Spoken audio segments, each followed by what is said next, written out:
I haven't even got the show notes open. Okay. Am I an idiot? Do you always date these show notes for the day of release? Yes. Okay, so I'm just an idiot. You also ask that maybe like once a quarter, where you're like, wait, is this the wrong episode? I was like, no. It's just, Okay. Yeah.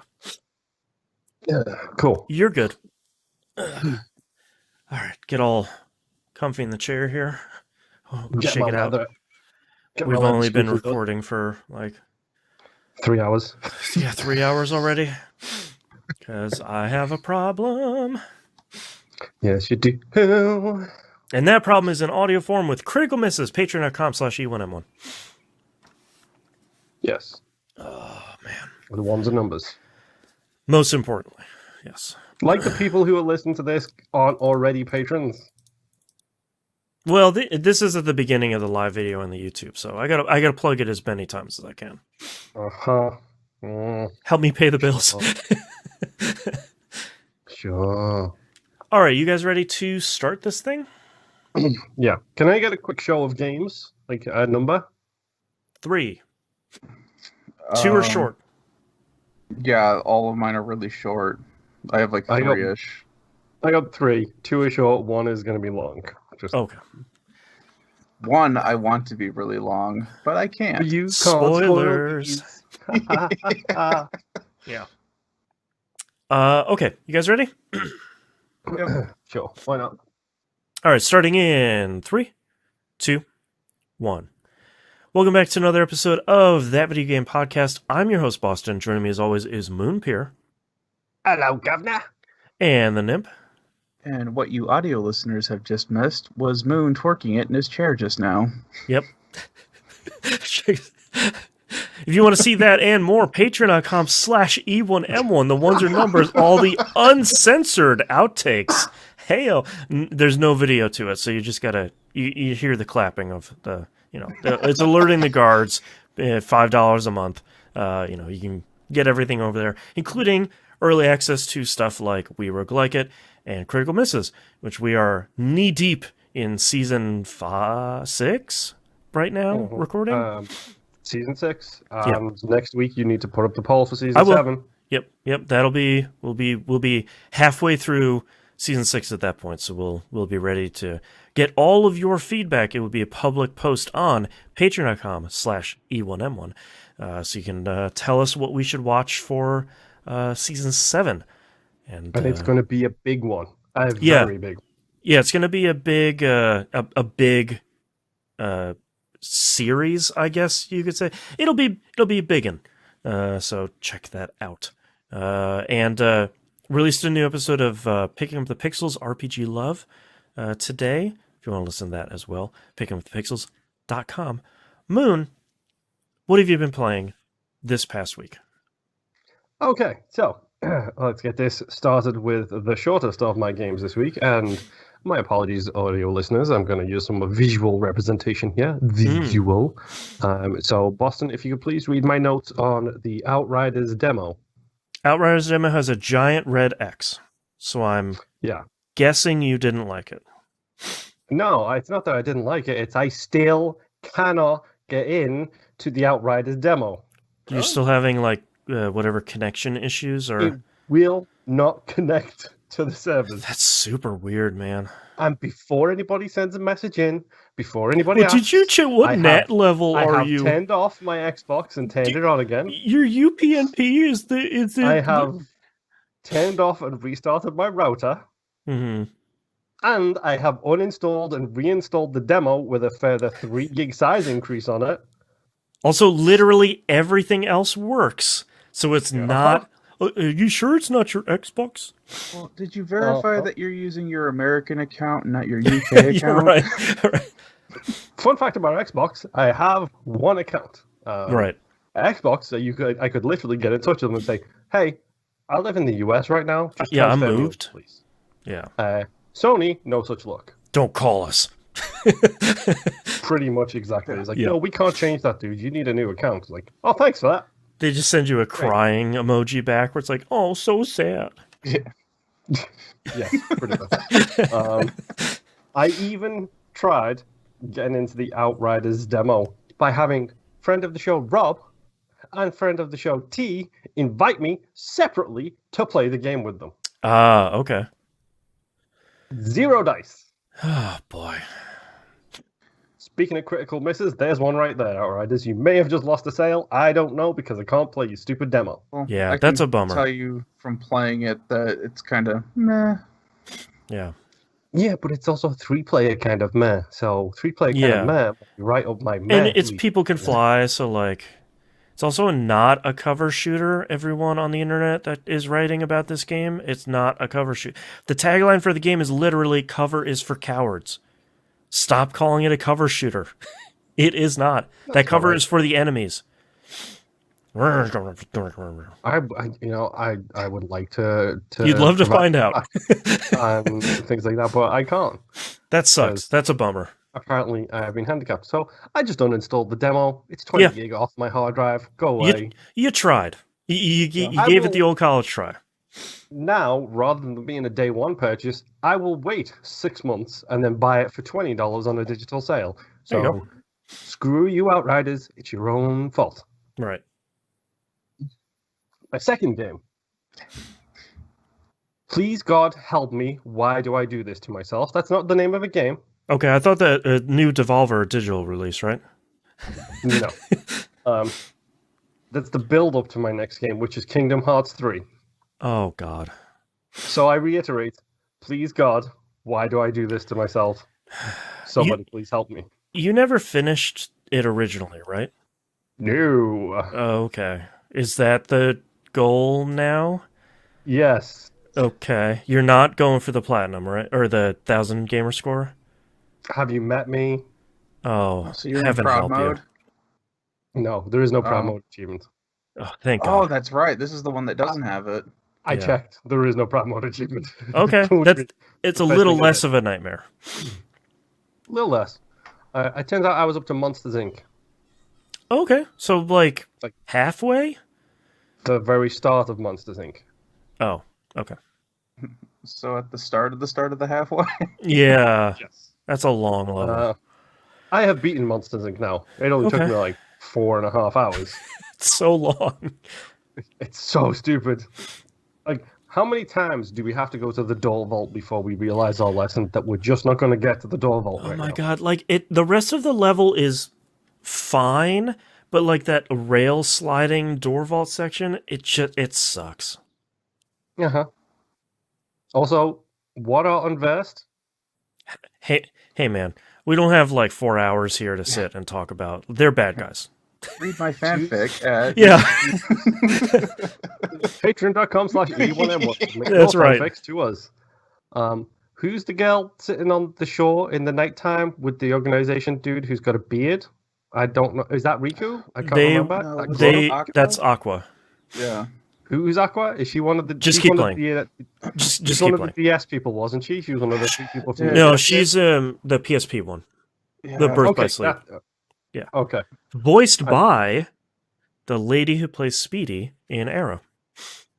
Ah. Okay. It all Yeah. comes around. Yeah, see? Also, Marissa's younger sister in the OC, as I originally know her from. Oh, okay. Yeah. Yes, I am weird about that kind of thing. I don't know what's going on. Sora's got 3 hearts, 4 hearts, 5 hearts. I don't know. Sora's Oh, 4 he's got a hearts. lot of hearts Like, in there, man. Mm-hmm. like, he is the king of hearts. I just need Helen and Bohem and Carter to make an appearance, and we'll be Yep. all sorted. We'll have almost a full deck. Yep. Are you saying that he is the king of Kingdom Hearts? No. No, that's Mickey. Billy Zane. Wasn't Billy Zane one of the organization voices? He was the no, bad he guy was in the first one. Handsome? Yeah. No, he was the bad guy in the first one, whatever that dude's name was. I have no idea anymore. Everybody This has is an X in their name. They're all backwards. Who knows?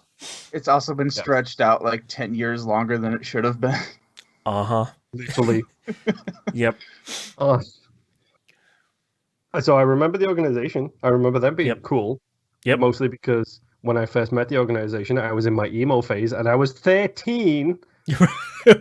A lifetime ago. literally half my age. Yep. On the PS2. More than half my age. Yeah. That's scary. Yep. I remember the organization being cool, but bad guys. Yep. I don't know why they're not heartless. I don't know why they're now unversed. I don't know about this super secret experiment. I hate #heart Twitter that every loading screen has. It's terrible. I forgot about that. It's so dumb. Yes, it is. Thanks to the power of the SSD, you don't have to see it very much. Dude, you think I've got space to install a 45 gig monster like this on my internal? Oh, it's that big? What? There's a reason I'm trying to get it off my hard drive. Man. If it makes you feel any better, Red Dead Redemption I've still got to go back to, and that's 92 gig. Boy, yeah. Yeah. So what world are you up to now? Now I have to go back to Twilight Town and talk with the little chef to find a cup of tea, to speak to Mel, and to find out who the other two hearts are in Sora, and eventually find my way to the Realm of Darkness. Also, sadly, that all makes sense. Also, I don't like Vanitas and Vanitus are rivals. Yep. Was that the PSP game as well? It is, yes. Anytime you see one of the 3 storylines where you replayed it as the different people. Yeah. Anytime you see anybody in some cool armor or somebody is named Van or ends with Tuss, it's from that game. You say that, but there's just not enough Final Fantasy people in this game for my likings. No. Yes, it is a very real deficit still. Mm-hmm. Yeah, and to think that they pulled out the Final Fantasy characters because they thought they were diluting Kingdom Hearts too much. Right, which is just like, you did, huh? You thought that? Okay. Yeah.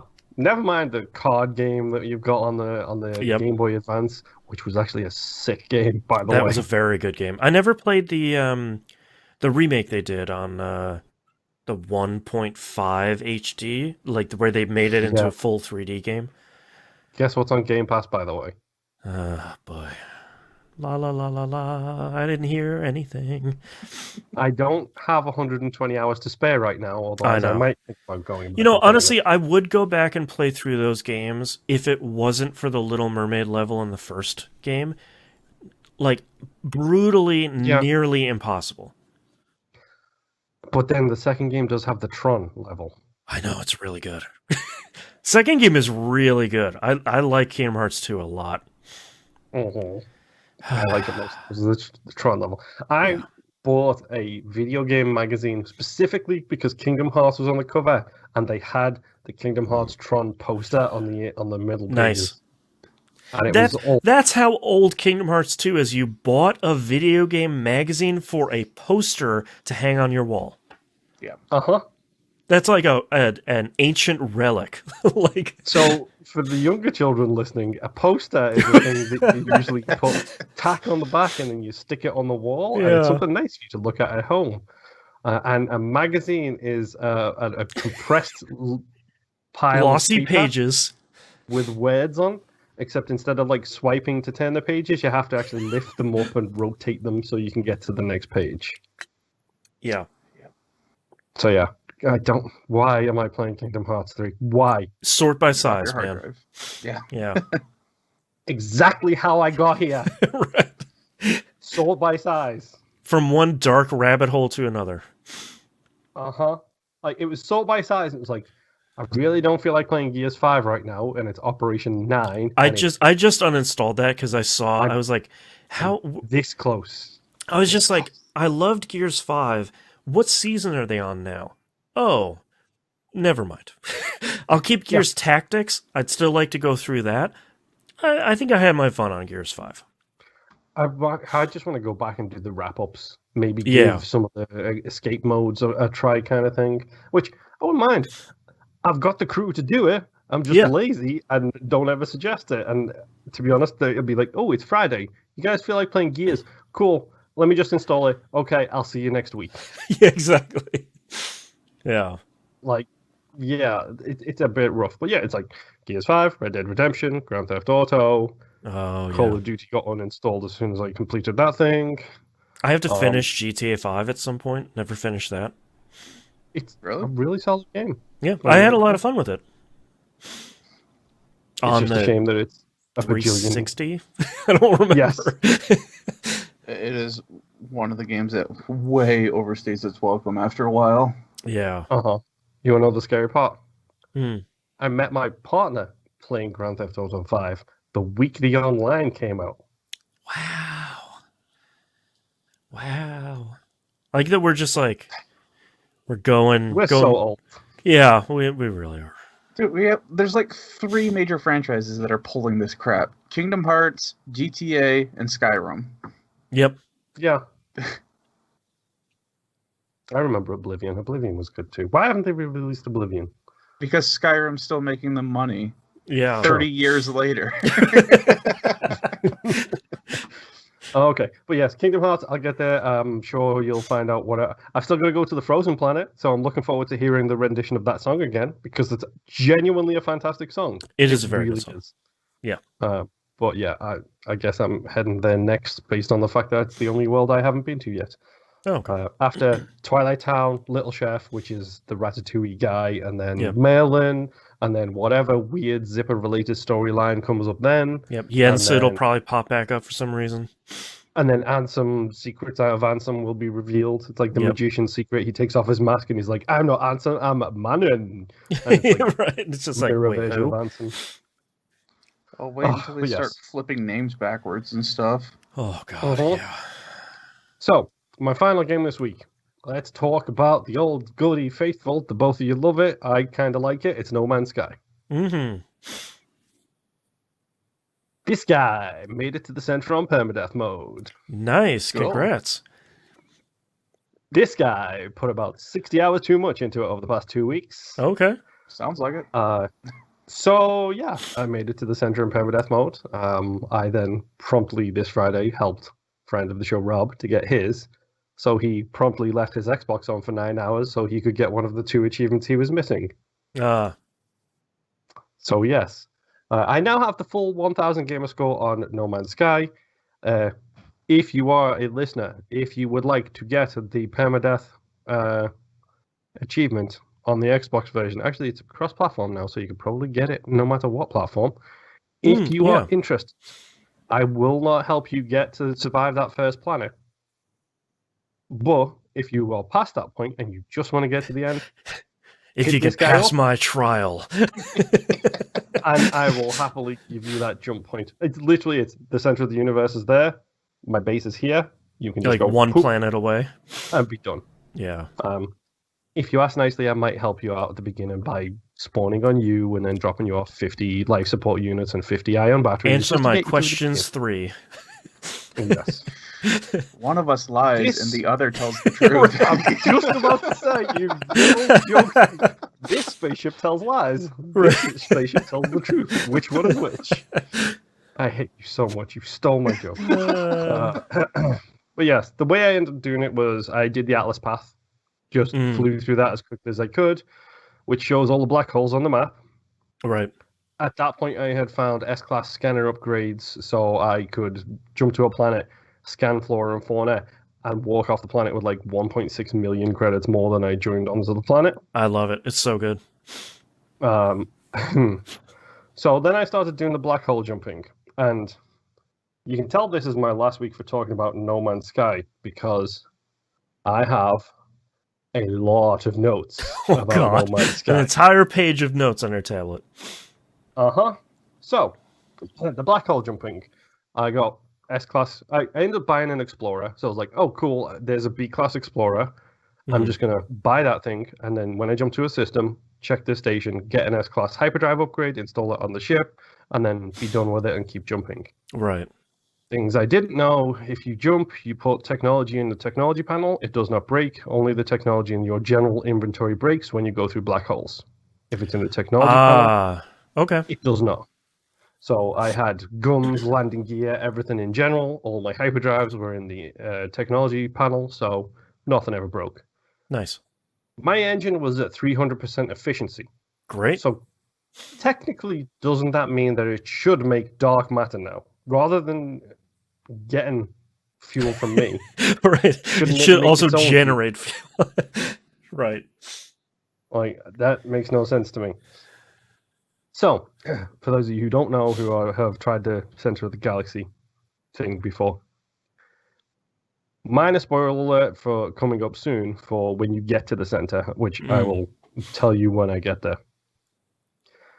When you get there, the fastest way to do it naturally is by doing the black hole jumps. So you find a black hole, you go through it, it brings you closer to the center, you just rinse and repeat. Find black hole, jump, find black hole, jump. Completing the Atlas path gives you all the black holes on the galaxy map, which, oh boy, we'll get into the galaxy map shortly. The black holes are not a direct straight line. Right.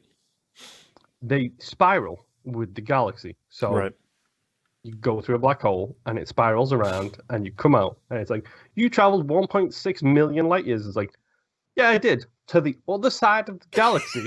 Right. Not really closer. 20 light years closer. That's a lie. Change the numbers and just have it point inwards. Right.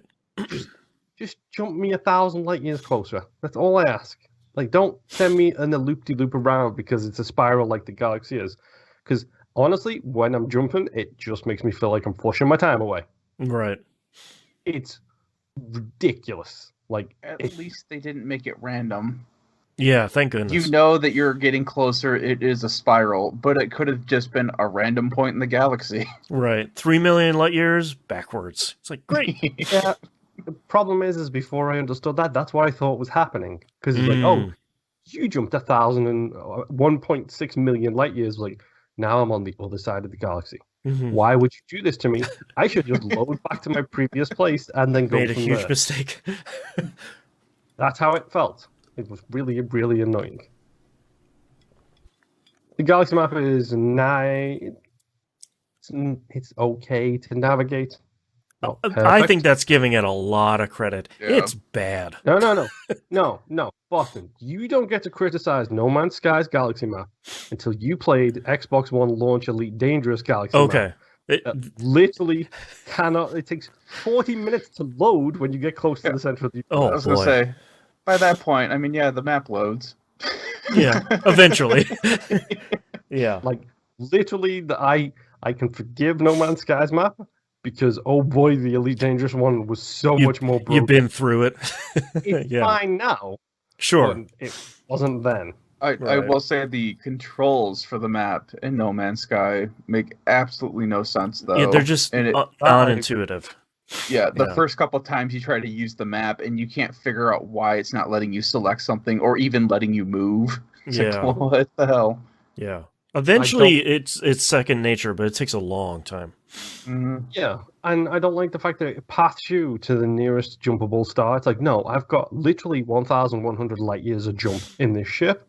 Don't jumps, because literally I can jump from the start point to the end of the line you've drawn in one jump. Don't give me that multiple jumps, which is something Elite did correctly. Elite was like, how do you want to path this? Fuel conservation or longest jumps or whatever. Like, Elite give you the option to filter. Also, one of the reasons it was so broken, by the way. And also, like, it used to be broken. As much as Hello Games keeps updating No Man's Sky, I feel like they've almost done nothing to that galaxy map throughout all these different versions. That's weird. I've never thought about that. That may be one of those things where if they tweak it, it just breaks everything. Right. Well, we broke the galaxy. Whoops. Yeah, especially considering there is 256 galaxies to break. Yes. Which, yeah, that's... I made it to the center.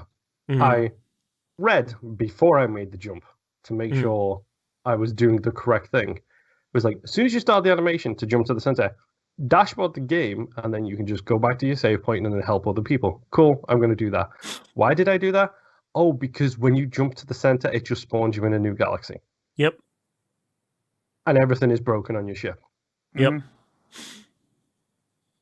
Congratulations, question mark. I could see why people were a little bit frustrated at the launch. Uh-huh.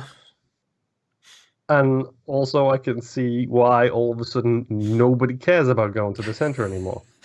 And because you're not in the Euclid galaxy anymore, right? I am, because I dashboarded out before I made the animation. Oh, but when you jumped to the center, you left Euclid and you went to somewhere else, right? Correct. And there's 255 of those to go through. And everybody I've known has always spawned at the start of their game in Euclid. Does that mean that there's like literally 10 people in like the other 255 galaxies? Because like probably no one goes there.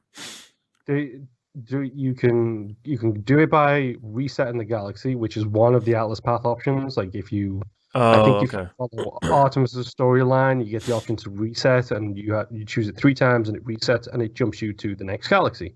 It's very quick to do it, but that can be spotty with the achievements, so I didn't do that. Yeah, I wasn't interested in permadeath start, permadeath reset the galaxy, permadeath, didn't get the achievements, do it all again thing. That's a quick way to do it, apparently. Gotcha. But nobody cares. Right, because yeah, that's weird.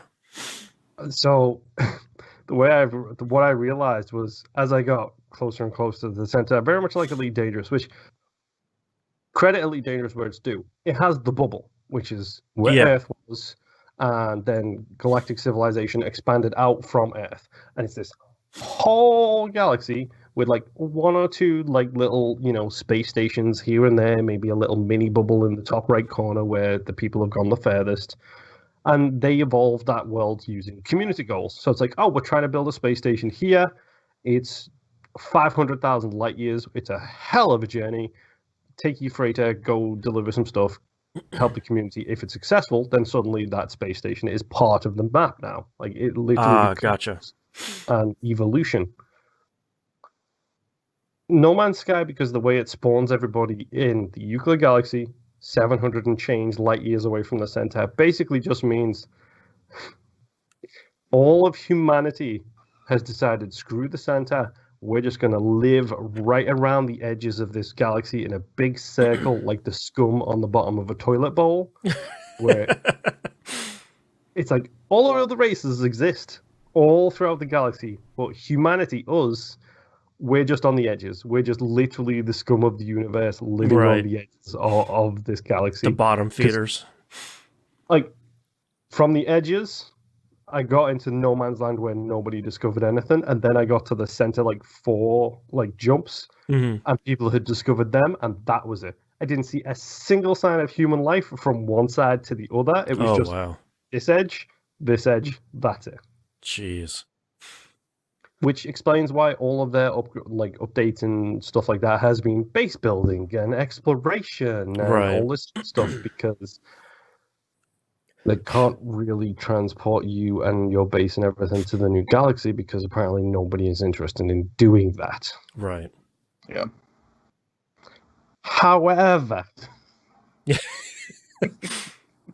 despite my complaints, despite the issues, despite my toilet metaphors, it's a good game. It's a genuinely good game. It's maybe nominated for Alpha Protocol award at some point. Yeah. Because it's broken in all kinds of places. Yep. It's stupid in all kinds of places. There is so many flaws with this game, but it's still charming. Yeah. And if you like that exploration, if you like that discovery, it's a cool, relaxing thing. Yes, which it was really good to listen to music, and I didn't even put my headphones on when I was doing the black hole jumps. I literally loaded the game up, had it on in front of me. I had my music in. I had my tablet in front of me for notes. Yeah, and it was just like jump, black hole, jump, black hole, jump, black hole, jump, black hole for 5 hours. I was texting Rob while I was doing it. It would be yeah, I'm 300 light years away now. We started the permadeath save at the same time, punk. Why are you not closer? Right. And then an hour later, I'd text him again and be like, it's 200,000 light years now. Yep, getting close. 100,000 light years. Yep. And I think it was a Kaplunk baby, except replaced baby with an expletive. Right. I was like, yeah, I did it. I got it. I got my base now. You want to jump? Let's go. Yeah. Let's go. I can come along for the ride. Goodness. Yeah. But yeah, it's No Man's Sky is a genuinely fantastic game. I am glad I put my time in. I'm glad I am done with it. I'm glad it 'Cause clicked with I you am finally. I am done with it. Yeah. You don't want to do any of the Like- co-oping stuff with your friends? I might jump in for that now and then, but Oh, okay. something Or tells like me check this the will new be update passed out. soon. I will tell you that the dumb shenanigans you can get into, especially with a kid, has led to some really interesting situations. Yeah. Oh, I don't doubt it. It's my main concern is how much is every update going to break it more and more and more. Yeah. Like, I want to go back to Elite Dangerous so badly, but also at this point I'm terrified because it's been a while. Yeah. And Elite Dangerous has had a lot of updates, and I'm I- pretty sure it lost my control scheme, so that means I have to remap the controller. Yeah, I'm still out in the black somewhere between Colonia and the center of the galaxy. Yeah, just wait for that new first-person update. Odyssey. Yeah. Yeah. Uh-huh. That's going to break it even more. Oh, I'm afraid 100%. to leave my ship because I am so far away from any glimpse of civilization that if I Yeah. die on a planet, I don't know how that's going to work now. Yeah. I have a company for you. It's called the Fuel Rats. Yeah. No, I mean, like, if my character dies, like, if I leave my ship and Oh, walk yeah, around, right. and then something on a planet that I'm trying to figure out if it's friendly or not kills me, The planet rats what will the come hell find happens? Yeah. Uh-huh. If I land on a hazardous planet. you. Yeah. Gotta find those Earthlikes, dude. Gotta find those Earthlikes. That's right. With big bank. But yeah, No Man's Sky is fine. It's fun. It's enjoyable. I will give it its Game Pass pass. I'm pretty sure that at some point it will leave Game Pass relatively soon. So Right. if you need my help for the permadeath achievement, get it before it's gone. Yeah. But yeah, that's all I I've should been do playing. that Nem, trophy someday. yeah, you really should. Yeah. May I recommend that we can play cross-platform, and then Yeah. you may. I actually not. don't think I've played cross-platform on that. Yeah, Someday. everyone's got like individual like IDs in game now that you can Ah. add friends, stuff like that. Nice. So it's worth a try. Any Wink, hoozle. Wink, wink. Anyway, Anyway, what you got? how are yees doing, Nim? My knees are well, thank you. Yeah, so one of the big games that I spent a lot of time with this week was East 9. I did beat it this week, Yeah. and that brought me to some weird rabbit holes and some side stuff, like importing a Japanese PS2 so that way I can mod it so I can play a Japanese version of an East game that hasn't come out to the States at all. Yeah. But, you know- all the way down there. Yeah. That's the good stuff.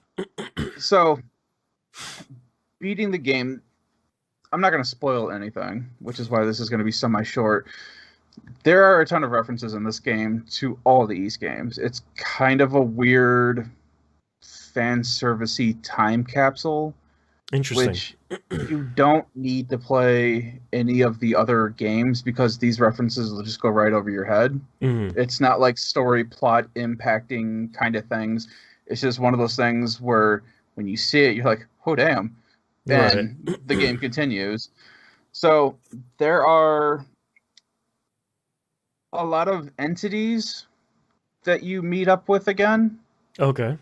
and bosses that you fight again. Oh, nice.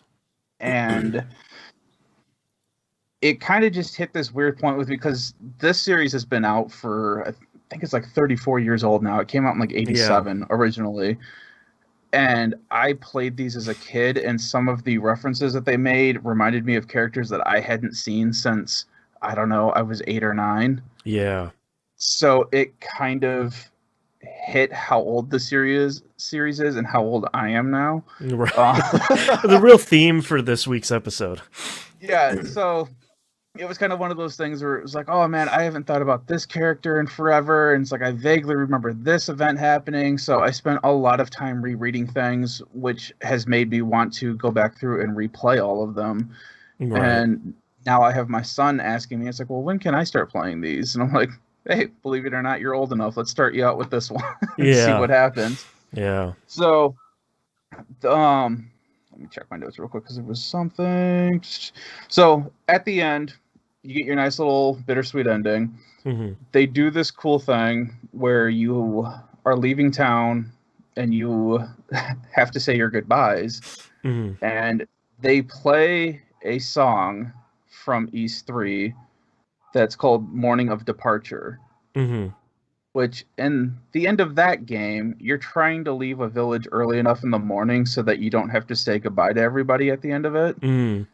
And obviously, because it's a JRPG, everyone knows what you're trying to do, so everyone's there to meet you at the gate. You can't just Irish goodbye in a JRPG. Yeah. This one kind of does the same thing, Mm. where, except for he's planning on saying goodbye to everybody, and you meet a couple people. And once you get to the end of the gate, everyone just kind of shows up. And with that song playing in the background, that kind of hit me in a weird way that I wasn't expecting it to. Right, like wrapping this whole series sort of together. Yeah, it kind of felt like if this was the last East game that came out, they did a good job. Yeah. And if this was it, that's fine. I don't want it to be it at all. But you'd be happy. Yeah, they left it off on a really, really good note. And I read a bunch of interviews with from the Falcom CEO, Kando, who's saying that they are planning on still working on East as well as working on Legends of Heroes. Mm-hmm. They've got the two different teams still working, but East may not come out with a new East game for like another 5 to 10 years. Oh, sure. The CEO is talking about how they need to evolve the series more again because it's been a while since they've done it. Yeah. And he's like, but I'm thinking that may be something that happens with the person who takes over after me because he's planning on retiring at the age of 60. Right. And he's like 50-something right now. Hmm. So that kind of sucks, which East has always been... Like, we don't tend to get new games for the East series. Yeah. It's like usually every 5 to 10 or 15 years we get a new game. So it's not unexpected, but it just kind of sucks. And it was just a really fun game to play. I really, really liked it. And I want to see more of it. And hopefully the one that, as I was digging around looking for imports, the one that didn't come out was East 5. To America or to England. There's absolutely no English translation for it whatsoever. And it sounds like they may be remaking that for a Western release. Oh, interesting. That'd be cool. So that has a bunch of us excited for that happening. Yeah, that's pretty much it. I really want to talk to people about it. I actually joined a Discord to talk to people about this game, and we've been nerding out for like the last 9 hours about this game. That's great. You're telling me you needed an Ease Anonymous. Mm-hmm. Yeah. I needed a release. right. But yeah, so really enjoyed the game. It was really great. I really loved it. Hopefully we'll get a new one at some point. But yeah. If you want to talk about East, just hit me up. Hey, if we waited 30 years for Kingdom Hearts 3, I'm sure you'll be fine. That's right. I was not nearly as invested with Kingdom Hearts as I was for East. Yeah. I'm just saying, there's always hope. Same number of games, though. My excitement when 8 came out was high, and when they announced 9, like a year later, it was extremely high because it's never happened. Like, this series has 11 games in it. One is a spin-off, and one was never released here. Yeah, and one was never released here, and one was a spin-off that's not necessarily an East game. It's just add-alls in it. So, yeah, it's pretty bare, but whatever. It's a great series. Yeah.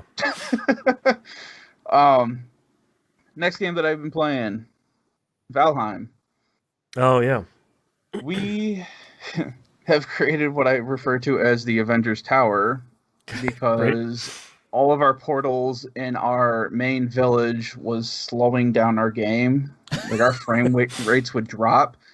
So originally we built what we call the community center on top of a hill behind our village, and that's where all of our portals were. And that worked out fine for a bit until we built more, and it started dropping our frame rates in the main village again. So now what we did was we had an island that we had mapped out in the northwest area of the map, and we thought it'd make a good place for an outpost, and we never built an outpost there. We eventually built one somewhere further up the coast.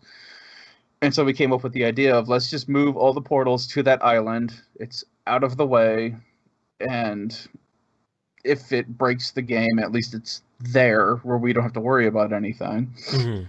So I disappeared for like 2 days from playing this on that server. And then I came back on the third day, and one of our builders is like, went all in with this idea. Okay. I walk in, and the community center is finished built. I walk in there, and there's no portals except for one. I'm like, hey, where did everything go? And the guy's like, oh, just walk through that portal and you'll see it. And so Willy Wonka inviting you in the portal. Yeah. So I walk into this portal, and this leads me to the basement, what I later found out to be the basement of this area. And there's portals all along this tower wall, and it's just a circular tower. So there's a door that says storage, a door that says repair, which has all of our, stuff in there for building and crafting and whatnot. I went nuts in that building. Yeah. There is a door that says beds, which, funny enough, you open the door, there wasn't anything there, so you fall, which it's like a Monty Python joke. Yeah, it was the basement, so you're not falling very far. It was just like a foot or so. And I mentioned that it would be really funny if you just put this door at the very top and just leave it as a door, and we'll see what happens. Oh, I am really tired. But yeah, in between all those doors, there's literally I'm trying to think, 12 portals just on this one floor. Oh, wow. That all go to different outposts and bosses and things that we've built. Then you go upstairs, and there's a whole another section of portals. Then you go upstairs again, there's a whole another section of all these portals that we have. And then you go upstairs one more time, and there's nothing there yet because we don't have anything else to build. And that's also where we found out that's as high as you can build with stone. So as you're looking down, we completely took over this island with this tower. Geez. Like, the island doesn't exist anymore. When monsters spawn on this island, they spawn in the water and they drown. Because there is no place for them to spawn on this island anymore. A villain's origin story. Yeah. Yeah. Have you heard of Dr. Doom by any chance? Yes. Well, there is a throne in there. Funny you should mention it. Actually, you can build a throne, yes. And you can build a dragon bed. And they both look really cool. So we found out that, you can only get stone to go so far above ground, but you can continue building with wood. Oh. So now we're testing that out to see how high we can get that to go and what we can do with that. So this is our Tower of Babel right here. Continuing with the East theme. No. Yeah. So anyway, so that's pretty. Oh, and then we found, while we were looking for just other things we were exploring, we happened to run into the zone because there was 2 of us that were on a boat. We just kept sailing, looking for serpents, didn't find a whole lot. And we just kept going north on our map. And then all of a sudden we hit like this brand new zone called the Mistlands. And that scared the hell out of us because none of us had heard of that before. Right. And we just got done with the swamps, which had thoroughly kicked our butts. So we weren't too excited to go into a new area. And we were getting closer to the edge of the map, which was the thing that we were trying to check out. So we hard to port on that one and try to get out of the Mistlands. And we're sitting there yelling at each other on chat, and we look it up and we find out that this is a biodome that they have put into the game but isn't finished yet. Oh, okay. So you can explore it. There's nothing for you to mine. There's no resources or anything in there, and there's no creatures or enemies or whatever in there yet. So it's just like the next region they're working on? Right. Gotcha. So we found that out. I'm like, all right, cool. Let's go check this out. We go back to the Mistlands. We walk around, and there are spider webs everywhere. There are giant skulls everywhere. That's no good. And there's a bunch of dead trees everywhere. So we're like, okay, so what? We're fighting spiders, trents, and giants now? Right. So our idea right now is we already built a portal out there, not in the Mistlands, but before we hit that, which turned into something else that I had built. But we're thinking, okay, what if we build an outpost here while there isn't anything to fight us, and then right. update everything, we just kind of see what happens. You get the jump on it. Yeah. Yeah, because apparently there's supposed to be a new boss in that area too. Mm. But It's time, yeah, time to start building another villain's tower. Yep, but we are nowhere. I don't think we'll ever we just started doing the mountain region stuff, which we've gotten a lot better with. But we ran into our first snow golem, and that was terrifying. It's a harrowing experience. Yeah, we did I talk about this last week? I think so. Okay, yeah. So the whole no damage thing, blah blah blah. Yeah, okay. Everything's starting to blend together. Yeah. But we still avoid them. We've gotten better at exploring mountains at this point, so we can take on wolves as long as it's not a 2-star and you're not alone. But like any other wolf, you just keep your shield up and you're fine. Drakes aren't an issue. There's this new enemy that I haven't fought called a Ymir or something like that. Oh, yeah. And a Lox, which I have no clue what those are, but we have those trophy heads in our community center now, so whatever. Yeah, still chugging along on that. Still nice. It's still fun. Yeah. Just blowing stuff up. And they sold another 1 million copies this week, so they're up to 5 million now. And they should. It's a very easy to run and easy to play game that you don't have to really know a whole lot about. Yeah. So, oh, that was the other thing. Odin apparently shows up. Great. Which scared me because he doesn't show up as a person. He's just like a shadow figure. Oh. And then he disappears. Of course. Right. The worst part is this happened while we were in, or just after we found the Mistlands. So we were in a new area we hadn't explored yet, and I was building an outpost, so I was chopping down trees, and all of a sudden I see a shadow figure in front of me, and all of a sudden it disappears, and it was nighttime, and that terrified the hell out of me because I didn't know what it was, where it went, or what it was doing. Right. And someone was like, "Oh, you found Odin," and I'm like, "Is that a good thing?" You're over there sweating, like, oh, thank goodness. There's also apparently, I don't know if he was messing with me or not, but one of the guys in our server was telling me that apparently when there's a thunderstorm, you can actually see Thor throwing lightning. That's cool. That's pretty good. Yeah, but that's good. It also sounds like just a fairy tale. Yeah. So I don't know if you pay attention to lightning, if you will actually see Thor. Is he messing with you or like? Yeah, exactly. That's one of the cool things is this game is still so early access that there are things like when we talk to people about Leviathans and they're like, "You're full of crap," and it's like, "Nope, there's one right there." And they're like, "Oh wow." God. Yeah, can't really tell who's messing with you yet and if it's real or not. So it's really fun to explore it. Next game that I played, I did do the Outriders demo. I felt very meh about that, so I deleted the Outriders demo. There you go. So I had the same experience as Moon. I just got to have an opinion about it before deleting it. And your opinion was, okay. Yeah. The last game that I played is XCOM Chimera Squad. Yeah. T-Bomb Rocks posted a code of this in our Discord, and I waited a while, and nobody said anything, so I grabbed one. It's a pretty decent game. Yeah, it's like a cool take. I haven't played XCOM since the first one, which I got... I didn't beat it, but I got pretty far. I think I was pretty close to the end of the game before I kind of just gave up. The first of the new ones, not the original ones, right? Correct. Oh, okay. Yeah.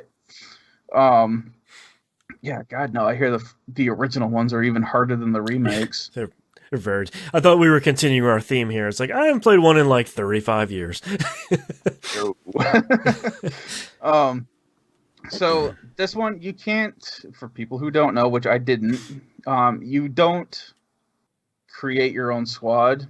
Yeah. Like your own individual characters. You are given basically your group of people to pick from, and then you get a squad, your Chimera squad, which are made up of humans and various aliens and whatnot, and they all have different abilities and different weapons that you can equip on them and all that stuff. And you still have a base, and instead of a world map of things being on fire, it's just a city map of things being on fire. Oh, cool. I didn't know that. Yep. That's neat. So the thing that's different, I never played 2, so I don't know if this was part of 2 or not, but it wasn't for 1, is that when you pick a map or a encounter, I guess, it always starts off with you doing a breach. So this can be a thing of, okay, you're at a warehouse that a drug dealing is going down on. The first thing that you do is your breach, and there's the possibility of, hey, there's these 4 different breach points that you can send people to access this warehouse. And it's dependent on, okay, does this character have I guess this tech that lets them go through vents, or does this person basically have a C4 charge to blow open a wall, or whatever, or there's just, hey, this is a main door, this is a window. On each one of those, there can be a positive or a negative effect for using that, such as first person in, they get a +2 to hit, or a +2% to hit on their first breach attack. Whereas the last person in is marked for 2 turns, so they always know where that one character is. And that's cool. There's different other things. Like if you breach a wall, it stuns everybody, within that area, so it gives you, I guess, extra hit percentage or whatever against them. So once you've committed you only get 4 on each, I guess, map. I don't know if that ever expands or not, but once you've chosen who's going where and you do your breach, it does this real quick movie scenario of all of your characters kicking down doors and jumping through windows or whatever. And then it does the time stop thing of, okay, this character went in first, so this is what that character sees. And you can choose, okay, here's 8 people out of those 8. I can shoot these 4. Here's their percentages, here's their health. Interesting. That stuff. Okay. And yeah, and so that, depending on how your characters are set up, it gives you all this extra stats and all this crap. So you can choose, okay, this enemy is aggressive, this enemy is surprised, and this enemy is alert. Aggressive and alert enemies you want to try to take out first, because once your breach phase is done, they will get basically a counterattack against your characters. Whereas a surprised enemy, they're basically flat-footed. They don't know you're coming. So you should focus on taking out the alert and the aggressive. Once you take them out, then you can just everyone goes into cover, and then you can start taking out just a regular XCOM map. They're all fairly small. I think they take probably 10, 15 minutes. Man, I'm playing on normal right now. That's not bad. And each one takes about 10, 15 minutes-ish to beat. Yeah. So they're fun little bite sizes, and before you even start, you can choose. It gives you all these options for oh, you want to play it on normal or legendary or whatever, and do you want this to be Iron Man or whatever? Do you want to heal half health, full health, no health in between each stage of a map? Oh, nice. That's cool. You get quite a bit of options for deciding how hard or how easy you want to make this. Yeah, Iron Man or nothing, bro. Iron Man is the crazy, fun, still leads your save, and yeah, that's the good / terrifying playthrough. Well, as I say, I'm just playing on normal. It's basically just all the default settings that the game had when I went into it, and it's not kicking my teeth in yet. I'm assuming it's going to at some point. Yeah, probably. This feels like the beginning of every XCOM game where everything seems to be going okay. Yeah, I'm doing all right. Oh no! Yeah. I'm just waiting for half the city to all of a sudden be on fire and everyone's yelling at you because why didn't you prevent this? And it's I've only got 4 people and $100 because you people won't fund me. So that's why your city's on fire. Right. But no. How are they supposed to legally fund you when the XCOM division is just a secret Black Ops squad? Well, come on.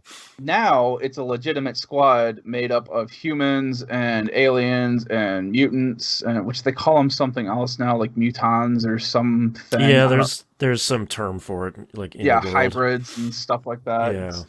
But now it's a known thing because this takes place. I think it was 5 years after 2.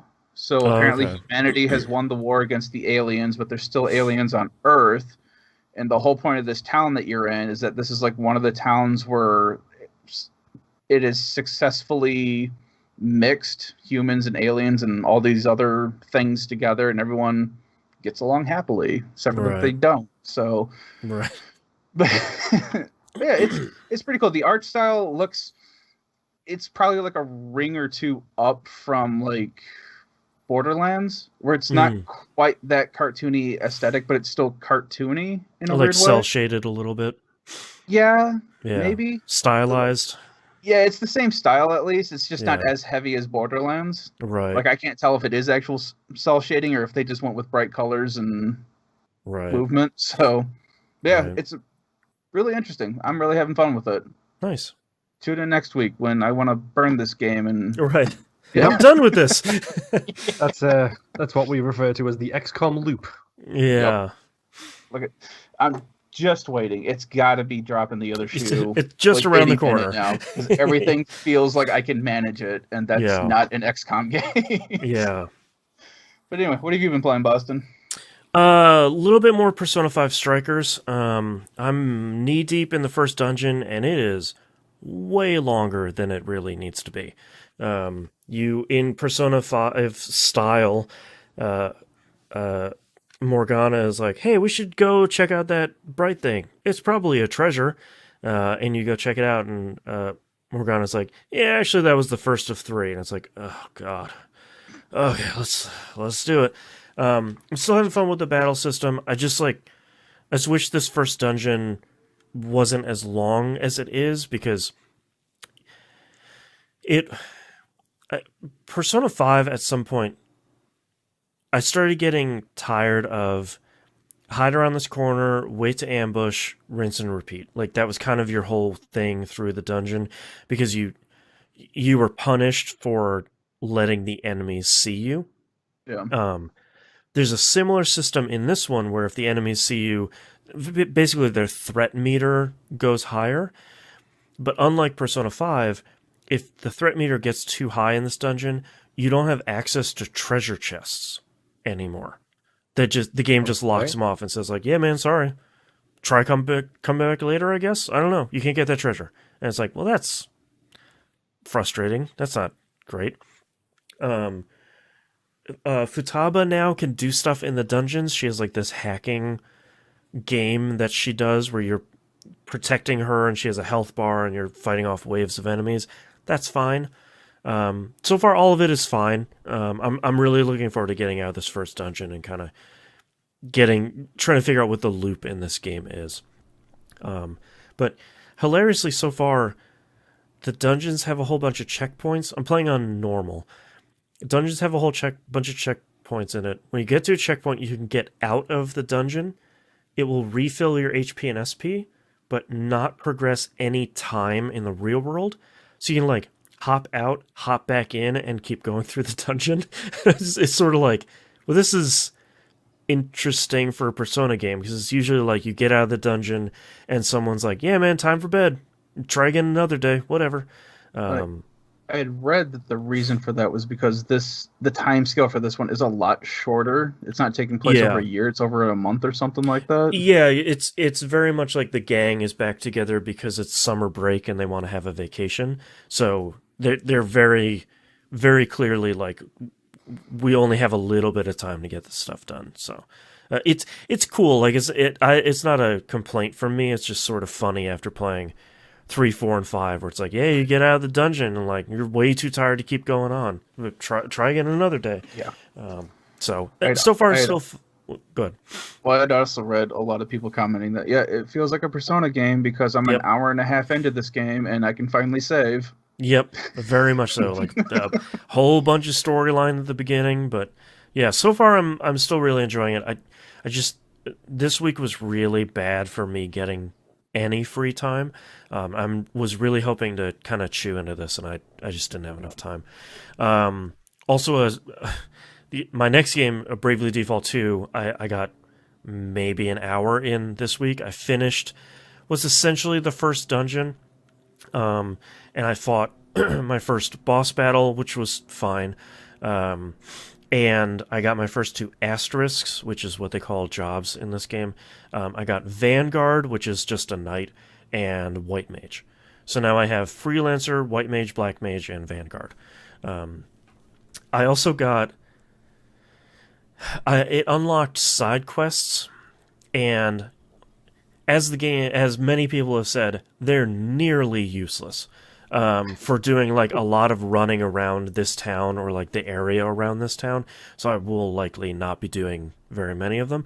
But you really should do the first one because it gets you access to a boat, and it's not a boat that you like sail around the world map. I'm sure that'll come in time. But this one there's a lady in town you talk to, and she sends the boat out for expeditions. And while you have the game open, but your Switch asleep, it's going out and gathering treasure for you. And then when you come back and you recall the boat, you get all that treasure. And it's like money, XP orbs, which just give you free XP, JP orbs, which give you free job points, armor, potions, stuff like that. So just keeping the game open while you're asleep and this boat is out doing stuff. You run into other players' characters, they'll give you gear and stuff like that. So it's kind of neat that there's yet again in these games there's this like little like small smidge of online stuff that you don't have to do it online if you don't want to, but it's kind of neat to get a little bit more rewards for doing that. Do they have a cap on that? Yeah, 12 hours is the cap. So Okay. after 12 hours, it won't, 12 real world hours, it won't keep gathering stuff. But yeah, it seems pretty generous so far. Like, you start off the game with like 500 gold, and one time the ship came back and it's like, wow, I found this glittering treasure, 30,000 gold. It's like, okay, great. That's Enough to break the game. yeah, like I will take it for just like sleeping at night. What a great reward. So go ahead. Did you also find out if there was a because you brought this up off cast, the encounter rating? There is not. And I Okay. think the reason why there isn't is because I ran into this in the first dungeon. Once you get stronger than the enemies run away from you on the map. So I think love that. I think that's the thing is like, well, you can't change the encounter rate because you can see the enemies on the map in both the world map and in a dungeon, and then once you run away, they get like those little sweat droplets above their head and they kind of scurry away. They don't run away and then disappear off the map. They just run away and like hide in a corner. So you can still attack them if you really want to. But it's a kind of a cool effect. Does it do that thing if they're way under level? If you attack them on the map, they just blow up and drop their stuff? I haven't been that high level yet, but Okay. I have a feeling that I'm kind of inching towards that with...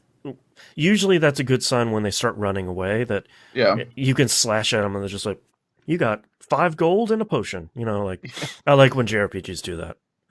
But yeah, still really enjoying this. I'm looking forward to because I only play it at night in bed, and my freelance podcast editing job kind of kicked back up this week with 2 episodes that were ridiculously difficult to edit and produce. So that's usually the time when I play Bravely Default, and I didn't have time to do it this week.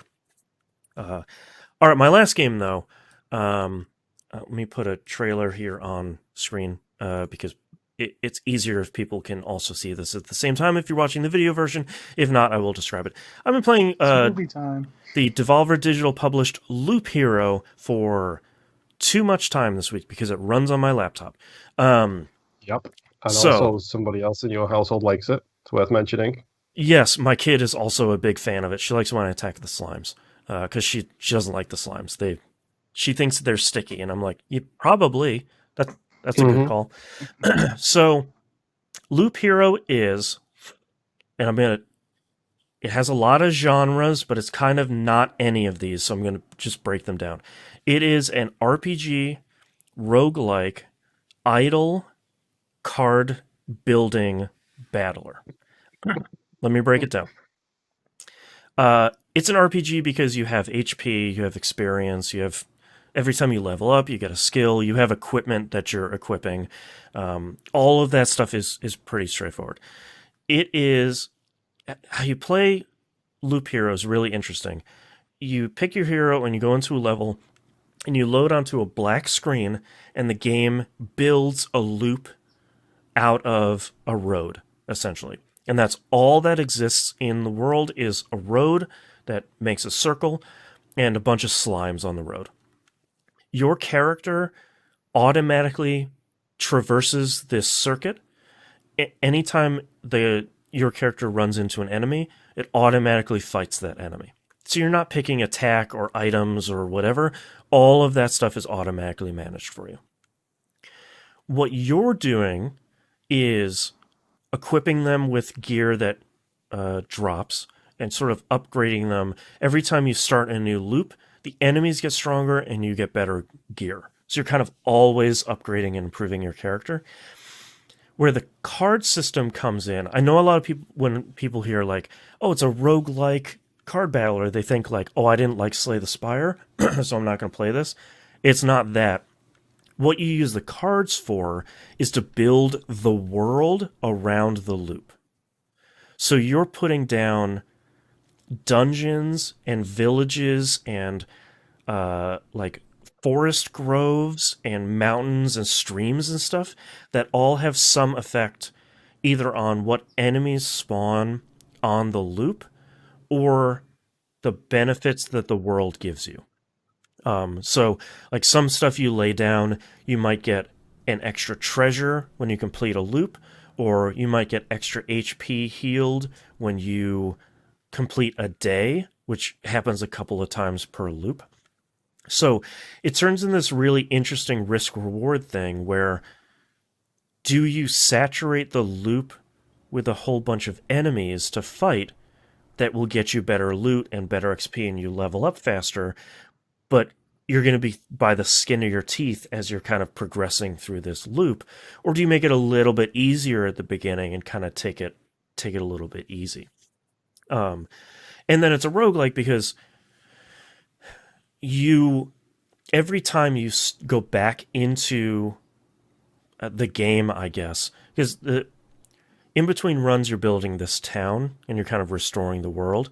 Every time you go back in, you start again. It's a black screen with the loop and you're rebuilding everything around it, which normally would sound frustrating, but a run in this is maybe like 15, 20 minutes, and you get encouraged to try different strategies. Like, oh, I wonder if I put all these mountains next to each other that give me HP. Oh, I put 9 of them next to each other, and now this giant mountain spawns and gives me a whole bunch of other benefits. And all the stuff you're getting, like materials you're getting from inside the game, help you build your town. So it's this really great thing where you're not worrying about fighting the enemies because the game is handling that for you. You're worrying about, oh, I'm going to build all this stuff in game. I'm going to worry about my stats and how I'm building the world and how I'm upgrading all my gear, and maybe I'm going to fight a vampire and take all of its vampirism gear so I can heal every time I hit enemies. And it turns into one of those things where you're just like, all right, like maybe one more loop. Maybe I can get better equipment and I'll be a little bit better equipped to fight the boss. Or like, well, I didn't get that far in that run. Maybe I'll just build a building and maybe I'll kind of go back in. I have 3 classes unlocked so far. The one you start out with is just the warrior. It's your standard sword and board, just fight enemies, kind of regular thing. The next one is the rogue, which is pretty standard for that too. You can hold 2 weapons, but you can hold less armor, and you're faster, but you kind of hit. You're not as strong, and you have a little bit less HP. The really interesting one is the Necromancer, which is the 3rd one I unlocked. Which the Necromancer itself doesn't fight. The skeletons he summons fights, but the really cool thing is that the gear that you equip in a Necromancer run doesn't improve your stats as a necromancer. It improves the quality of skeletons you summon. So it's directly tied to how much health they have, how fast they attack, like the quality of skeletons that you start off with, like one with just a dagger. Next thing you have one with a shield and a sword, and you have one that's like a rogue. So it's a really cool, pretty significantly different run by playing through that. I'm really, really enjoying Loop Hero. I know I'm probably not doing the best job of explaining it, but it's one of those games that I feel like as soon as you see it, I'm not sure if the demo is still out or not. As soon as you see it, you see someone playing it. You can go to the Loop Hero website, and if you scroll down on the page, the further you scroll, it will play the game for you on the page, so you can kind of see how a loop goes. I don't know what sort of wizardry they used for that page, but it's pretty cool. It's 15. Yeah, it's $15. I lost most of the little free time I had this week to playing this because all of it is so low friction that, like, if you look at the game, you have sort of your gear setup, and then underneath that is all the equipment you've picked up from enemies or treasure or whatever. There's 12 slots for essentially your gear bag. Whenever, in most of these games, you'd have to like manage your gear and get rid of it or whatever. Any gear that falls out of that list just gets automatically broken down for materials that you take into town to build more stuff. So like, you don't have to worry about managing that stuff. You're managing all the other stuff in the game. If the gear falls out of your bag, that's gear you didn't really care about in the first place. So like all that stuff is really, really, really well designed, and it's one of those games where it's like, all right, like maybe one more run, maybe I'm gonna push further on this loop and just like do one more. That's the worst. As someone who does a show with you called We Rogue Like It, when you say just one more run, just one more run, bad thing. Yeah. It looks really cool though. I haven't added this to the We Rogue Like It list yet because it is surprisingly it's not an early access roguelike, which is great. But yeah, go check out some videos on this if you haven't seen it before. Go check out. I'm playing a no commentary playthrough here on the live stream here. But yeah, it's really good so far. It's really clicking with me, and it seems to be clicking with a whole bunch of other people on Twitter too that are in the same boat as I am, where it's like, I'll check this out. Oh no, my week. So 2 thumbs up to go on ahead. Steam right now. It's actually on sale for $12.74. There you go. Or if you want the game and the music bundled, you can get it for $19.53 together. Ah, the soundtrack in this is really good. Oh man. Or just the soundtrack is $6.79 until March 11th. There you go. Yeah, it's really good. It has a cool style. It has a really great soundtrack. The sound effects are all really great. Like, it is really, really well put together, and it feels really well designed. And the developers so far have put out a number of patches this week, kind of responding to community feedback, saying like, hey, this thing isn't super great. Like, this thing feels not really great to play as, and this game is great. Check out Loop Hero. I think it's something that a lot of people are going to enjoy. Got a building menu too. Yeah. I might pick this up. Yeah, it's really good.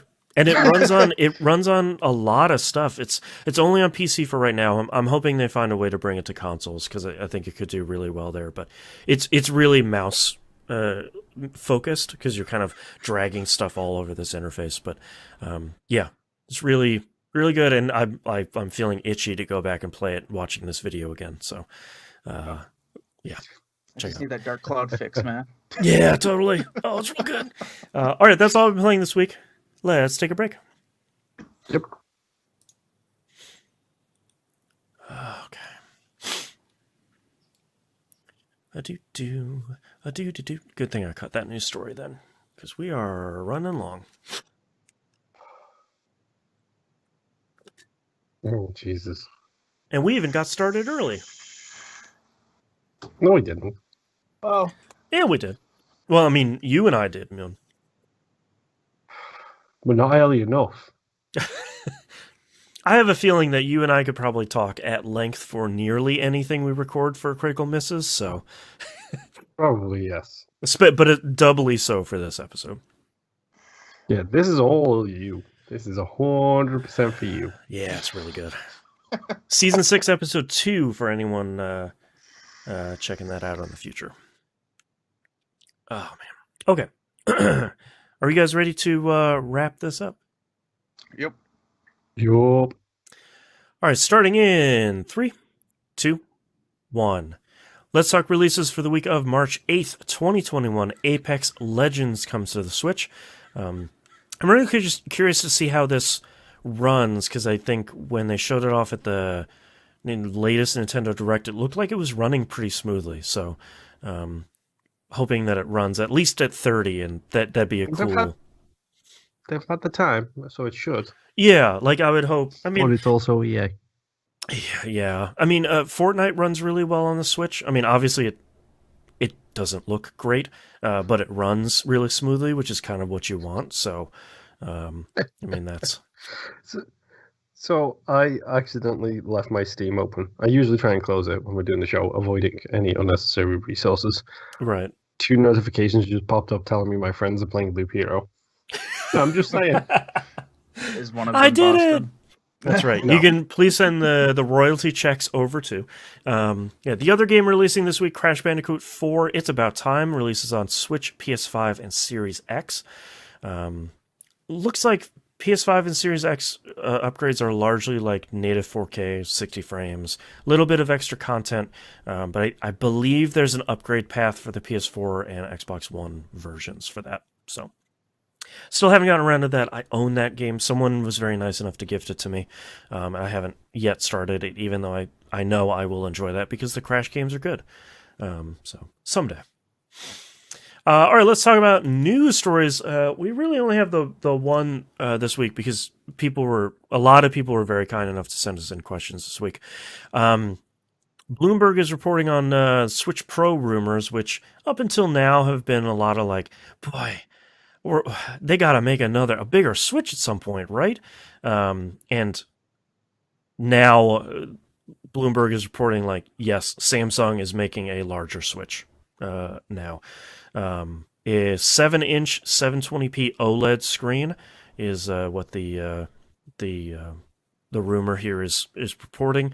The current screen is like what, a 6.2 inch 540p. So it's a. I feel like if anything, 7-inch 720p is fine. The OLED screen, Vita means life. I feel like that would be... screen's gonna look hot. Yeah, like for a lot of stuff, that would look really great. The other part, sort of the other half of it, is they're saying it'll support 4K output when docked. The interesting thing here is the system on chip that the Switch runs on now is like the Tegra X1, I believe. Obviously, that's not going to push 4K at this point. It's having trouble pushing 1080p in like Bowser's Fury. So obviously, there's going to be kind of an internals upgrade here. But Bloomberg is reporting that production should start this year or has already started, as much as you can with the chip shortages, with a possible fall release. So they might be angling for that kind of Christmas launch of like, there's a new Switch, buy for Christmas, let's go.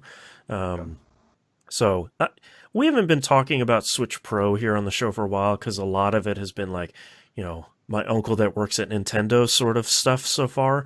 But one of the guys at Bloomberg reported this, and it sounds stable enough that it's like, yeah, they're working on something over there with, enough grains of salt to not worry about it. But,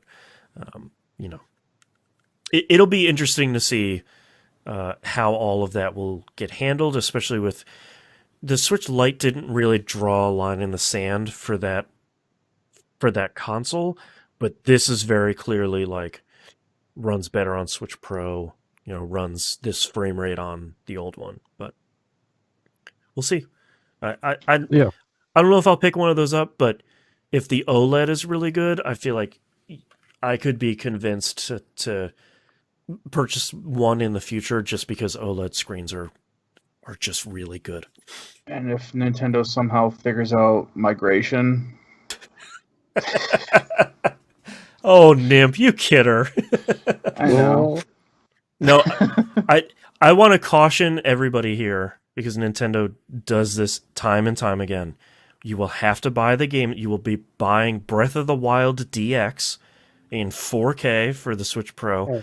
You will not be able to carry over your saves, even though they're all hooked up to the Nintendo Online Cloud.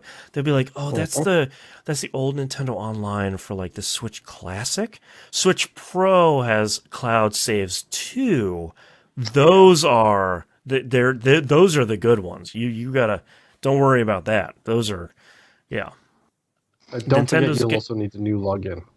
Yeah, 100%. Yeah, we can't migrate those old accounts. That was your purchase history, unfortunately. Boy, that's stuck on that old Switch. Yeah, I'm sorry. I would love for Nintendo to prove me wrong, but I think an ounce of pessimism is earned at this point. There's been those rumors in the background that Nintendo is significantly I guess creating a new Nintendo Online from the ground up, because the one that they're using now is apparently kind of the shambling corpse of the one that started on the Wii or the DS, wherever that one started. It's still it was already a broken mess when it came out to begin with. Right, and they've been like patching it and like putting new body parts on it as it's been falling apart. And the rumor in the background is that they're rewriting it from the ground up to be like an internet thing, which that would be nice. All right, let's move on to questions. Pokechop Salad here says, "Hello, gents. I'm making dinner while listening and having a burning question. Favorite style of mashed potatoes? Toppings, milk or cream, chunky or smooth, etc." Okay, first and foremost, you said burning question. Was the food burning, or was it just the question that was burning? Hopefully just the question. Dinner. Yeah. And there's a problem. Burning potatoes is a bad smell. It's real bad. Yeah. Only thing worse, milk. Oh, yeah. Okay, so he has a bunch of questions. Toppings. Our favorite potato toppings here. Butter. Okay, let's make this nice and simple. Sure. We're talking mashed potatoes, okay? Yeah. So we're talking smooth, no chunky.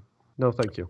I'll take either, but I would prefer smooth. But if someone comes at me with chunky, I'm like, okay, cool. Mm-hmm. Day to day, it's smooth. Thanksgiving, I'll do chunky. Sure. Change it up a little bit. Get spicy with it. Yeah. If we're talking about how it's like mixed in, give me butter when you're mixing it to give it that nice creamy texture. Yep. Toppings. Bacon, maybe some broccoli. Yep, can't go wrong with that. And give me like a little bit of cream. Not a lot, just a little bit. You don't put the cream in while you're mixing it? No, that's what the butter is for. While you're mixing it, you use butter and you get it nice and creamy and buttery there. Right. I like the sour cream in there and then the butter on top. So we flip flop, right? But I also reverse it. Yeah, right. I might also throw an egg in there too. Oh, I don't know if I've ever had that. Interesting. I'll have to try that. Like I said, if I want to get real fancy for Thanksgiving, put a little curry powder on there. Yeah, yeah. I'd like any sort of cheese, but like not a ton. Because I know a lot of people like put a whole mountain of cheese on there. I don't really I like the potato by itself. So like I want all this stuff to accompany it, not be the main instrument in the performance. That just reminded me, potato skins, you fill that bad boy up with sour cream, chives, bacon. Yep. I mean, you load that thing. I want that thing to be real unhealthy. Yeah. Hey, best of both worlds, give me a good baked potato. Oh, yeah. Baked potatoes are just God, they're It's great. just a giant potato skin. Yeah, I love it. It's so good. Yeah, we haven't had baked potatoes in a while. I should do that again. Yeah. Oh boy, I'm very hungry now. Thank you, Poke Chop Salad. Late Elf writes in and says, "Ayo, so I needed something different to play the other day, and I saw Demolish and Build was on sale on the Xbox One. It looked cool enough to try, so I scooped it up and quickly discovered a different game than I expected. Rather than Red Faction Guerrilla Hammer Destruction, I got to bash tiles and toilets in a slightly lower than Half-Life 2 graphics world, where I learned other people don't exist, and empty bottles can stop a raging bulldozer." But it should be easy, Chivos, so I push on. What was the last game you grabbed on a lark? Hold on. Repeat that last sentence. It should be easy, Chivos, so I push on. Interesting. Which is, okay, now you have my attention. Yeah, maybe It's also trouble a for you. 40 gig download. Yeah, probably. What was the last game you grabbed on a lark, found you bought something entirely different than expected, but kept on anyway? I'm going to put this on the live stream for anyone that wants to watch this trailer too. Yeah, I'm watching it now, and I'm not going to lie, this actually reminds me of the last game I bought that turned out to be something completely different. Yeah. Mother Truckers. I always get the name wrong. This game actually does look pretty fun because it's just like, hey, do you want to go crazy with a hammer and a bulldozer and a whole bunch of cool big machines? So it reminds me of what I'm hoping I'm getting the name right, but Smash Core, the rare game for the N64. Oh, it's in the US it's Blast Core.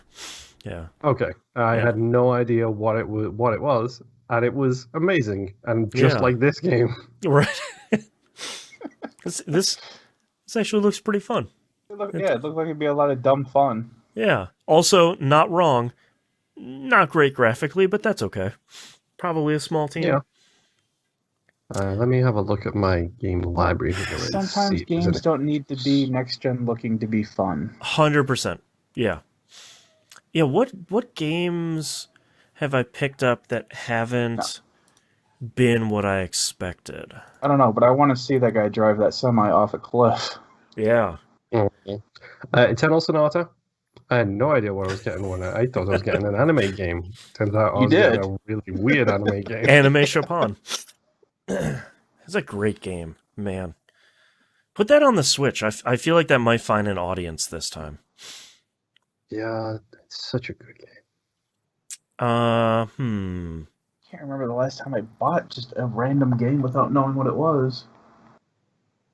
Katamari, maybe? Where everyone's like, look at this game's supposed to be really crazy. And you buy it and it's like, oh no, this is actually a really great puzzle game. Space Engineers. I was expecting a more detailed Minecraft and not get a bachelor's degree in aerospace engineers simulator. Right. I'm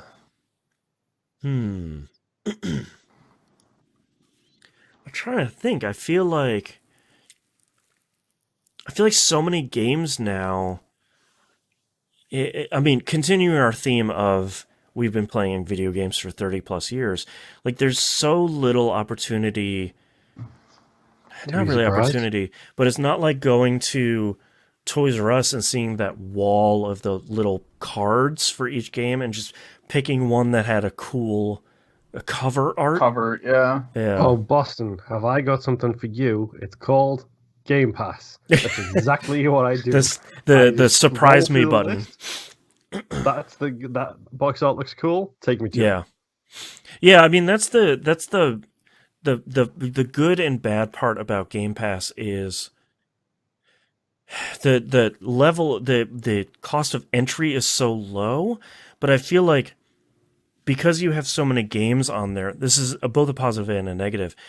You don't need to stick with a game that seems bad early on because you didn't really pay for it. Yeah. Mm-hmm. Like, you didn't dump $60 into a game that's bad, and you're like, oh man, I finished it. It actually kind of all came together at the end. You don't Alpha Protocol something. I just realized I've got the perfect answer. The Descenders. That was a game I booted up as I miss Dave Mirra and Matt Hoffman's BMX games. All right, This this has is got a a BMX BMX game. driver on the front. I'm just gonna, get this and see. It turns out it's a roguelike Right, that right. somehow works. A volcano jumping bike roguelike. Uh-huh. I Yeah, mean, that's a really good. I guess actually recently XCOM Chimera Squad. Yeah. I didn't know that. I just figured it was another XCOM game, which it is, but it is way different than 2 and the remake. So Yeah. Hmm. Yeah, I can't think of the last one. There has to be something that's like that. I feel like Stardew Valley was a known quantity when we started playing that. Oh, Has Been Heroes that we're playing on Wii Roguelike right now. I Monkey, didn't even know anything about that one. yeah, Monkey Senior's like, this is one of my favorite roguelikes, and it's like, okay, like I hope we don't fight about this later. And we started, and we're like, oh nope, okay, you made a cool 3-lane, almost tower defense. we're gonna Zombies ate fight my about which one of neighbors. us loves it more. Yeah, like it's Mm. it's like it's really good. T-Bomb Rocks asks, while chatting up with co-host Moon and friend of the show Rob, aka Brain Eater, about large game installs, especially Call of Duty, I started wondering about the add-on 1 terabyte hard drive for the Series X and S. Do you think a 2 terabyte drive would be announced anytime this year? Nope. I think no, just because of cost. Like, I think the $200 for the 1 terabyte is hard to swallow. You might be able to make a case for it if the Series X didn't allow you to plug in an external drive. Then maybe you could say like, yeah, we'll put out 2 terabyte. It's a lot, but Call of Duty is big. So, but yeah, I don't. Yeah. How much would that cost? $400? More than that? Like it would. Something stupid. It would cost as much as the console is. I don't think that's. I don't think that's the sort of thing you want on the market, especially heading into to Christmas this year, where hopefully the consoles will be a little bit easier to find. Well, I don't think it's going to happen for 2 reasons. One, the obvious delays with COVID, but 2, part of that, everyone is having so many issues getting components for electronics to begin with. Yeah. That I don't think we're going to see anything until probably mid to end 2022. Yeah. Just trying to get monitors right now. Monitors. God, I mean, or you're like on a webcams. Webcams. Yeah. I mean, and everything is on a hold. Yeah, and Samsung, it's not just a Samsung SSD you plug in the back end of the console. Like, it has a custom housing, it has custom cooling, so it really is this custom thing. So it has to be kind of, I'm sure you could say like, well, here's the 1 terabyte one, find a way to put double the amount of memory on this card, but I'm sure it's not that easy, especially with how hot SSDs can get. Yeah. It might happen eventually, but I feel like instead we'll probably see the second iteration of the Series X and S increase that onboard SSD storage rather than them continuing to go towards the route of upgrading the plug-in storage. And I think that's probably going to be more bang for their buck. So, fingers crossed. Well, who knows? Yeah. Yeah. My uncle from Nintendo knows about all these consoles. Yeah. All right. I think we're pretty much out of time. So thank you very much, everyone, for writing in. Appreciate it. And thank you for listening. You can visit us at tvgp.tv. Everywhere to find and follow us is on the right-hand side of the page. Patreon.com/E1M1. The ones are numbers. Talked about all the behind-the-scenes, early access stuff. You can get $5 a month is the recommended tier. And you can help me pay for the show. All the stuff, all the numbers and the budget and all that stuff is on the Patreon page if you want to see where your money goes. And then get us closer to that $250 tier where I play security games at night in this office with my headphones on while everyone has gone to sleep in a house that is rickety and creaks a little bit. So I will surely cry a little bit quietly so I don't wake my family up. So, sign up to be a patron now, and you'll get early access to Critical Misses, and you can watch me play a game that scares me to death. So, yep. Get in while the tears are fresh. That's right. That's right. I think that's it. So we'll see you all next week. Bye. See ya. Bye. Okay, Nimp. Give me your titles. All right. I have Oh So Sad. Right Up My Meh. I hate hashtag My favorite Heart Limp Bizkit Twitter. song, by the way. Stick 'em up your meh. Stick 'em up your meh. Sort by Size. Zipper related storyline. And My Uncle from Nintendo. Moon, what about you? You hear the clapping. I know it's going to get vetoed. I have to have it in there. Anyway. I have to make that reference as often as I can. Oh, so sad. Oh, so sad. King of Hearts. That's Mickey. That's Billy Zane, because we said it at the exact same time. Sadly, that all makes sense. Sort by Size, flushing my time away, despite my toilet metaphors. He's anonymous, and the good/terrifying. All right, I have He's the King of Hearts. I could also go with King of Hearts too. Sort by Size, That's Billy Zane, and He's anonymous. All three of us had Sort by Size. 2 of us had King of Hearts. Yeah, but I also don't write my own stuff down most of the time, and Nim doesn't write his own stuff down either. Yeah, I don't either. Right. Yeah. I usually don't write your mine own either stuff because down, you're just I'm crazy. laughing at my own dumb jokes most of the time. Sort by Size seems like it's on the short list. Also, it's fun to say. Yeah, I like that. I like He's anonymous. Yeah, He's anonymous is good. The King of Hearts is really great. King of Hearts is pretty good. I like Despite My Toilet Metaphors just because it's a dumb kind of phrase.